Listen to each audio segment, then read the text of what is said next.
नमस्कार दोस्तों, जय हिंद, राधे राधे। कैसे हो आप सभी? आई होप आप सभी अच्छे होंगे। एक बार फिर से उत्तर प्रदेश पुलिस भर्ती आ चुकी है।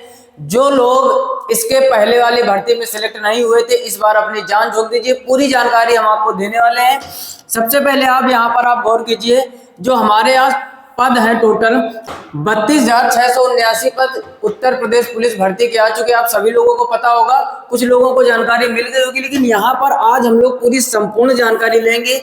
कितने पद रहने वाले हैं, कितने प्रकार की भर्ती होती है उत्तर प्रदेश पुलिस में, कैसे आपके सिग्नेचर लगेंगे, कैसी फोटो अपलोड करनी है, हर एक चीज को संपूर्ण डिटेल से जानकारी लेने वाले हैं। तो ध्यान से समझिए एक चीज को, और इस बार आप अपनी जान झोंक दीजिए नौकरी प्राप्त करने में, क्योंकि इसके पहले आपने जो भी गलती थी, जिनका सपना है उत्तर प्रदेश पुलिस में जाना, सभी लोगों को पता है इतनी भर्ती आ रही है। रेलवे ग्रुप डी देख रहे हो कि अभी तैयार नहीं हुआ है, यानी अभी पेपर कंप्लीट नहीं हुए, 22,000 पदों की भर्ती फिर आ गई। यूपी पुलिस भी आपके 22,000 आने वाली थी, लेकिन बढ़ाकर 32,000 कर दिया। बहुत अच्छी बात है। अब समझिए एक एक चीज को यहाँ पर, ठीक, ये उसी के कुछ स्क्रीनशॉट पहले से लेकर रखे ताकि आप कुछ चीजें बेहतर तरीके से समझा सके। ध्यान से समझना।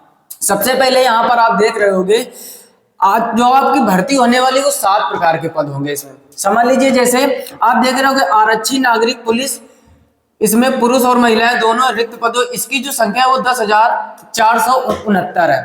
इसका मतलब क्या होता है? आरक्षी नागरिक पुलिस का मतलब होता है जिसको हम लोग सिविल पुलिस कहते हैं, यानी हम लोगों के जो चौकी और थाने में जो पुलिस होती है उसको सिविल पुलिस बोला जाता है। उसके जो मेरे भाई पद हैं वो 10,469 पद। दूसरी जो है आरक्षी पीएससी, सभी लोग जानते हो कि पीएससी जो पुलिस होता है, पुलिस बल, उसमें आपके 15,131 पद है। तो 15 और 10 कितना हो गया?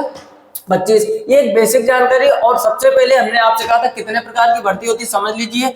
आरक्षी नागरिक पुलिस, आरक्षी पीएससी, आरक्षी विशेष सुरक्षा बल, महिला बटालियन हेतु महिला आरक्षी, उसके बाद आरक्षी घुड़सवार पुलिस, उसके बाद जेल वार्डर, उसके बाद जेल वार्डर। अब देखो, इसमें जो पुरुषों की भर्ती है वो 5 प्रकार से होने वाली है और महिलाओं की वो 3 प्रकार से। आप देख रहे होगे जेल वार्डर में महिलाओं के लिए पद है, उसके बाद पुरुष महिला यहाँ पर महिलाओं के लिए, और महिला बटालियन हेतु ये 3 पद आप देख रहे होगे। यहाँ पर हम स्टार बना दे रहे हैं, ये महिलाओं के लिए है, ये महिलाओं के लिए, ये बाकी 5 जगह आपके पुरुषों की भर्ती होने वाली है। ठीक, 2 चीजें अच्छी तरीके से समझ चुके होंगे, आगे समझते हैं हम लोग। यहाँ पर आप देख रहे होगे जो गा नंबर है आरक्षी विशेष सुरक्षा बल के रिक्त पदों का, इसकी जो है वो 1341 पद है। उसके बाद आप देख रहे हो महिला बटालियन, इसके लिए जो पद है वो है 2282 पद है। उसके बाद आप अंगा नंबर यानी 5वां देख रहे होगे आरक्षी घुड़सवार पुलिस रिक्त स्थानों की जो पद है वो है मेरे भाई 71। ठीक है, घुड़सवार जो पुलिस होती है। उसके बाद आप देख रहे होगे 6वां नंबर यहाँ पर है 3279 पद, और ये है आपके जेल वार्डर पुलिस के लिए। जेल वार्डर का मतलब जो कैदियों की हिफाजत के लिए, देखा होगा जो आप कभी जेल अगर गए होंगे तो वहां पर देखा होगा, या मूवी वगैरह में तो आपने देखा होगा, वहां जो पुलिस लगती है उत्तर प्रदेश कारागार पुलिस बोलते हैं उसको, ठीक है ना। उसके लिए कितने हैं? 3279 पद। और लास्ट आपका ये जो जेल वार्डर महिलाओं के लिए, उसके लिए है 106 पद। ये कारागार में कैदियों के लिए विशेष सुविधाओं के लिए कि कोई कैदी भाग ना जाए, कोई बदतमीजी ना करे, इस प्रकार के लिए ये होते। तो 7 प्रकार से भर्ती होने वाली, जिसमें 3 महिलाएं और 5 में पुरुष होने वाले हैं। ठीक, उसके बाद की कहानी समझते हैं आगे। एक एक चीज को ध्यान से आप समझना है आज को। अब यहाँ पर आप देख रहे होंगे लिखा हुआ आवेदन की समय तिथि। ऐसा पहली बार हुआ है कि जिस दिन नोटिफिकेशन आया, हालांकि ये वीडियो थोड़ा सा लेट आ पा रहा है। आप देख रहे होंगे 31/12/2025 यानी 31 दिसंबर को नोटिफिकेशन आउट हुआ था और उसी दिन से फॉर्म भरना स्टार्ट हो गया। इसका मतलब ये समझ लीजिए आप, पुलिस जो डिपार्टमेंट है ना, पहले से बेहतर तैयारी। एक ही दिन में फॉर्म फिल करने का पूरा वेबसाइट तैयार करना, आप समझते हो कितनी बड़ी बात है। जिस दिन नोटिफिकेशन आउट हुआ उसी दिन से फॉर्म भरना स्टार्ट हो गया। इसका मतलब तैयारी पहले से बेहतर तरीके से चल रही थी। उसके बाद समझ लीजिए आप, बाकी ये सब चीजें आप पढ़ लोगे नोटिफिकेशन में जाकर। अभ्यर्थी को आवेदन करने से पूर्व ओटीआर यानी वन टाइम रजिस्ट्रेशन, जानते हो सभी लोग वन टाइम रजिस्ट्रेशन ओटीआर अपने यूपीएसआई में जिन लोगों ने फॉर्म भरा होगा, करना पड़ा होगा, तो वो आपका ओटीआर हो गया। ठीक, उसके आगे की कहानी समझते हैं। एक एक चीज को आप समझ लीजिए और बेहतर तरीके से बस तैयारी में लग जाइए। आगे देख रहे होगे आप आवेदन शुल्क। इस प्रक्रिया के लिए आवेदन शुल्क जो है सामान्य ईडब्ल्यूएस और अन्य पिछड़ा वर्ग के लिए 500, और अनुसूचित जाति और अनुसूचित जनजाति यानी एससी एसटी जिसको बोलते हैं हम लोग, उसकी 400। हालांकि ये फीस ज्यादा है, लेकिन क्या है, सरकार का जो मुद्दा है वो तो करना ही पड़ेगा ना। जो फीस लग रही है वो तो आपको देनी पड़ेगी। उसके बाद ये आपकी लिखित परीक्षा होने वाली है। लिखित परीक्षा मतलब होगी ऑप्शनल, यानी ओएमआर आपको भरना होगा। हर एक चीज पहले से हमने सेलेक्ट करके रखा है। यहाँ पर देख रहे हो लिखा है ऐसे अभ्यर्थी जिनके आवेदन पत्र प्रथम दृष्टता सही पाए जाएंगे, ऑफलाइन लिखित परीक्षा में सम्मिलित होने की अपेक्षा जाएगी। आगे लिखा हुआ लिखित परीक्षा में वस्तुनिष्ठ प्रकार का प्रश्न पत्र रखा जाएगा। लिखित परीक्षा 300 अंकों की होगी, जिसकी समय अवधि 2 घंटे होगी, यानी 120 मिनट में आपको पूरा क्वेश्चन करने होंगे। प्रश्नों की संख्या मेरे भाई होगी 150। 4 पार्ट में होने वाले। आगे आप देख रहे हो निम्नलिखित परीक्षा में निम्नलिखित 4 विषय होंगे, वही हम 4 पार्ट बोल रहे थे, जैसे सामान्य ज्ञान हो गया, सामान्य हिंदी हो गई, संख्यात्मक एवं मानसिक योग्यता हो गई, और मानसिक अभिरुचि, बुद्धि लब्धि तथा तार्किक क्षमता हो गई। यानी यहाँ पर आप देख रहे हो कि संख्यात्मक एवं मानसिक योग्यता यानी मैथ और रीजनिंग इसमें मिक्स में रहता है। और चौथे में आप देख रहे हो कि यहाँ भी रीजनिंग, यानी रीजनिंग का जो पोर्शन है मेरे भाई ज्यादा रहने वाला है, और मैथ का रीजनिंग की तुलना में थोड़ा सा कम। उसके बाद आप यहाँ पर देख रहे होगे लिखा है इस लिखित परीक्षा में कुल 150 प्रश्न होंगे, जिनमें से प्रत्येक सही उत्तर के लिए 2 अंक निर्धारित है। यह लिखित परीक्षा OMR आधारित परीक्षा प्रणाली के अनुसार संपन्न कराई जाएगी। लिखित परीक्षा का पाठ्यक्रम प्रस्टेज 1 पर संलग्न है, यानी आगे हम लोग समझेंगे किस प्रकार के कैसे कैसे क्वेश्चन बनने वाले हैं। तो इतनी बात तो अच्छी तरीके से समझ गए होंगे ना।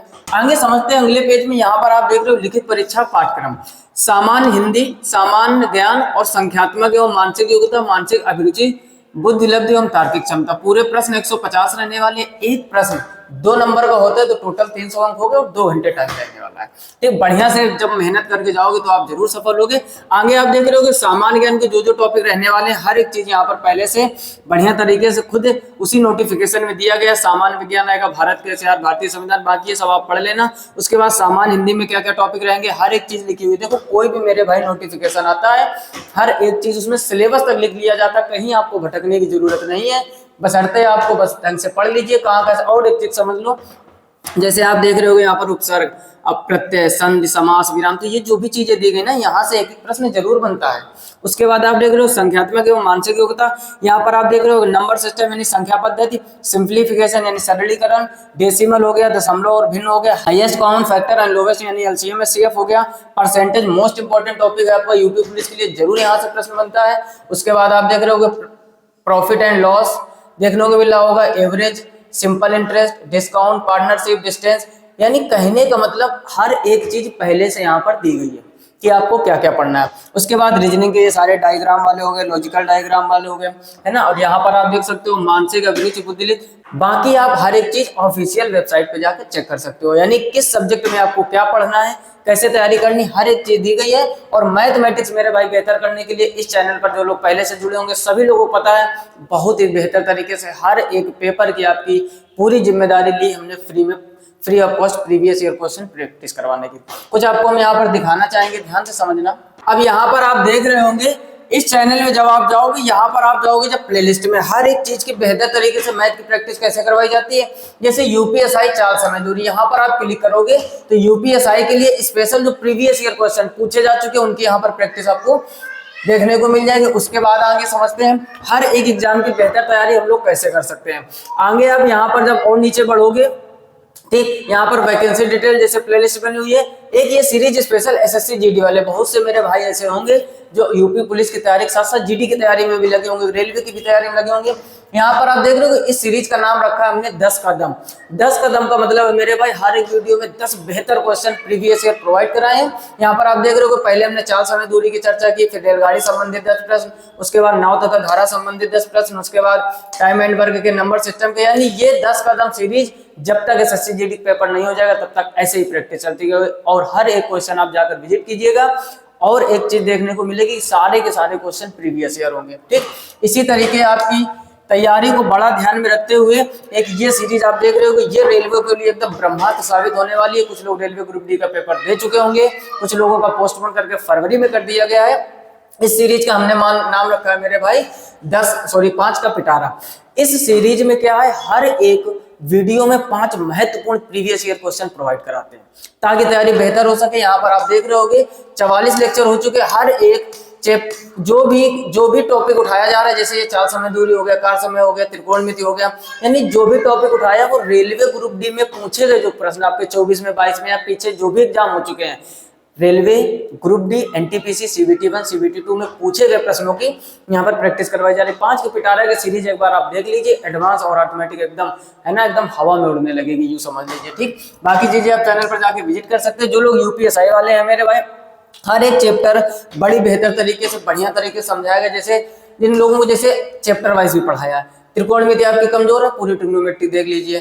ज्यामिति आपकी कमजोर है, ज्यामिति पूरी सीरीज देख लीजिए। सिंपल इंटरेस्ट कमजोर है, सिंपल इंटरेस्ट देख लीजिए। उसके बाद यूपीएसआई के लिए परसेंटेज हो गया, टाइम एंड वर्क हो गया, ये आगे एसएससी जीडी के लिए स्पेशल मैथ की सीरीज हो गई। यानी ढेर सारी मैथ की प्रैक्टिस इस चैनल पर करवाई गई, एक भी क्वेश्चन ऐसा नहीं जो पूछा ना गया हो। बाकी आप विजिट कीजिएगा, सब बातें बताने की जरूरत नहीं है। वापिस आते हैं अपने टॉपिक पर। सिलेबस तो आप अच्छी तरीके से समझ गए होंगे, मैथ की टेंशन छोड़ दीजिए, इस चैनल में आपको फ्री ऑफ कॉस्ट बेहतर तरीके से चीजें सिखाई जाएंगी। ठीक, वही चीजें थोड़ा दिखाना था, बाकी ये आगे सिलेबस वगैरह आप पढ़ लेना। अब यहाँ पर अगले पेज में हम लोग मेरे भाई समझते हैं कि शारीरिक परीक्षण क्या रहने वाला। शारीरिक मानक परीक्षण देख रहा हो, लिखा है पुरुष अभ्यर्थियों के लिए न्यूनतम शारीरिक मानक क्या दिया गया है, 168 सेंटीमीटर आपकी हाइट होनी चाहिए। कोई भी कैटेगरी हो, एक कैटेगरी को छोड़कर आप देख रहे हो अनुसूचित जनजाति के लिए 160 सेंटीमीटर। आगे उसके बाद आप पढ़ोगे जो सीना है आपका 79 सेंटीमीटर होना चाहिए, और फूलने के बाद या फुलाने के बाद 84, यानी जो एक्सपेंशन है वो 5 सेंटीमीटर होना चाहिए। एक्सपेंशन समझते हो ना, जैसे ऐसे तेजी से सांस भरे, उसका एक्सपेंशन जो सीने का हो रहा है वो 5 सेंटीमीटर होना चाहिए। उसके बाद अब और जो ये आपके अनुसूचित जनजाति इनका 77 सेंटीमीटर और एक्सपेंशन के बाद 82 होना चाहिए। आगे समझो न्यूनतम 5 सेंटीमीटर सीने का फुलाव अनिवार्य है, इससे कम होने पर आप मेडिकली अनफिट कर दिए जाओगे। क्लियर, आगे बढ़ते हैं। यहाँ पर आगे लिखा है महिला अभ्यर्थियों के लिए न्यूनतम शारीरिक। यहाँ पर आप देख रहे होगे महिलाओं की जो है वो हाइट 152 सेंटीमीटर होनी चाहिए।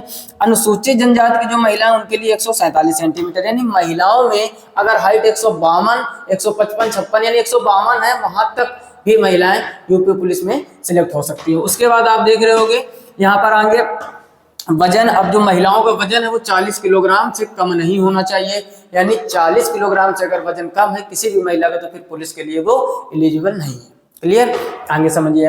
आगे यहाँ पर अब चीजों को समझते हैं, बाकी ये सब आप हिंदी में वेबसाइट पर जाके हर एक चीज पढ़ लेना। जाके यहाँ पर शारीरिक दक्षता परीक्षण समझ लेते हैं। 25 मिनट में मेरे भाई पुरुषों को 4.8 किलोमीटर अर्थात 4800 मीटर तैयारी आपको 6 से 7 किलोमीटर की धीरे धीरे करनी पड़ेगी, और डेली 5 किलोमीटर की, तब आप 4800 बेहतर कर पाओगे। उसके बाद महिलाओं के लिए जो है वो 14 मिनट में 2400 मीटर या आप 2.4 किलोमीटर बोल सकते हो। तो ये था कुछ शारीरिक। पुरुषों को 5 किलोमीटर की बढ़िया तैयारी करनी पड़ेगी, और महिलाओं को 2.5 नहीं बल्कि 3 किलोमीटर की बेहतर तैयारी करनी पड़ेगी। किसी भी महिला का अर्थात जो भी लड़कियां फॉर्म भरेंगी, जो भी तैयारी में लगी हुई हैं, 40 किलोग्राम से वजन कम नहीं होना चाहिए, इससे ऊपर होना चाहिए। ठीक, आगे समझते हैं। क्लियर, तो ये थे कुछ बेसिक जानकारी।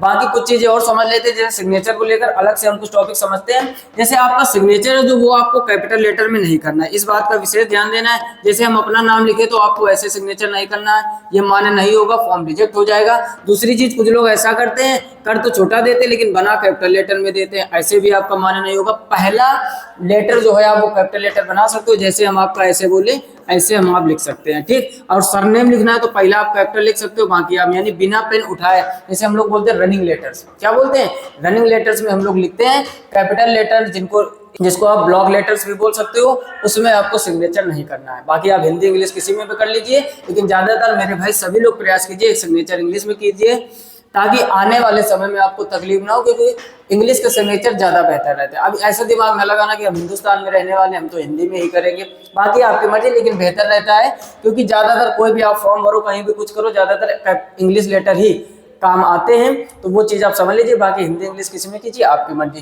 तो ये थी मेरे भाई उत्तर प्रदेश पुलिस की कुछ बेसिक जानकारी।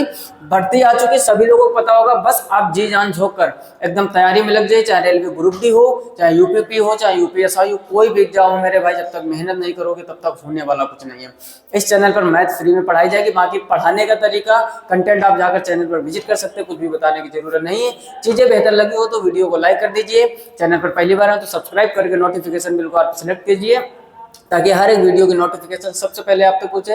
मिलते हैं नेक्स्ट वीडियो में, तब तक के लिए नमस्कार, राधे राधे और जय हिंद।